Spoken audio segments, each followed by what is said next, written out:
The Lord returns to the temple.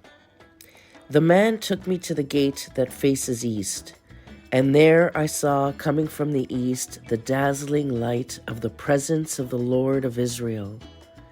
God's voice sounded like the roar of the sea, and the earth shone with dazzling light. This vision was like the one I had seen when God came to destroy Jerusalem, and the one I saw by the Chebar River. Then I threw myself face downward on the ground. The dazzling light passed through the east gate and went into the temple. The Lord's Spirit lifted me up and took me into the inner courtyard, where I saw that the temple was filled with the glory of God. The man stood beside me there, and I heard the Lord speak to me out of the temple. "Mortal man, here is my throne. I will live here among the people of Israel and rule them forever. Neither the people of Israel nor their kings will ever again disgrace my holy name by worshiping other gods or by the near presence of the corpses of their dead kings. The kings built the doorsills and the doorposts of their palace right against the doorsills and doorposts of my temple, so that there was only a wall between us. They disgraced my holy name by all the disgusting things they did, and so in my anger I destroyed them. Now they must stop worshiping other gods and remove the corpses of their kings. If they do, I will live among them forever." And the Lord continued, "Mortal man, tell the people of Israel about the temple, and let them study its plan. Make them ashamed of their sinful actions. Then, if they are ashamed of what they have done, explain the plan of the temple to them, its designs, its entrances and exits, its shape, the arrangement of everything, and all its rules and regulations. Write all this down for them so that they can see how everything is arranged and can carry out all of the rules. This is the law of the temple. All the area surrounding it on top of the mountain is sacred and holy. These are the measurements of the altar, using the same unit of measure as in the measuring of the temple.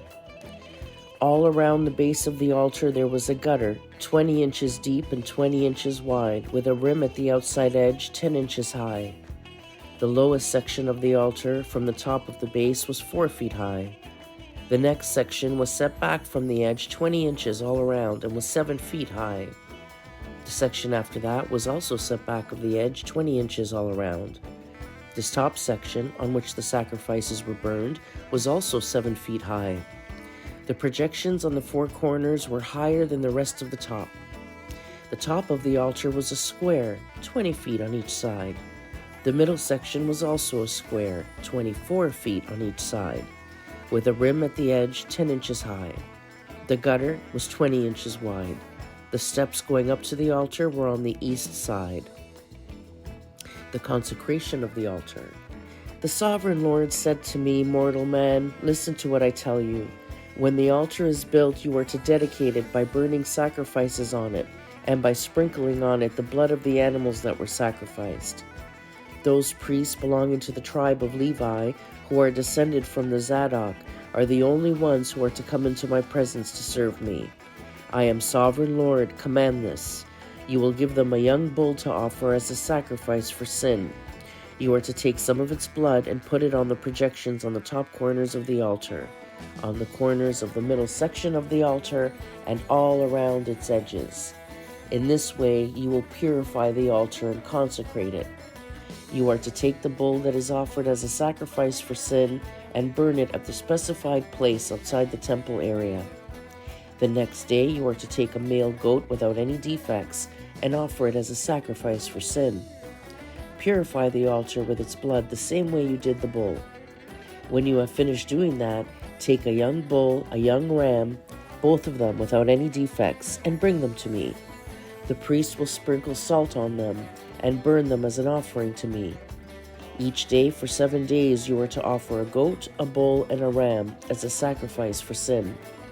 All of them must be without any defects. For 7 days the priests are to consecrate the altar and make it ready for use.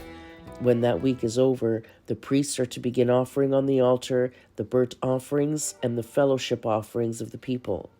Then I will be pleased with all of you. I, the sovereign Lord, have spoken.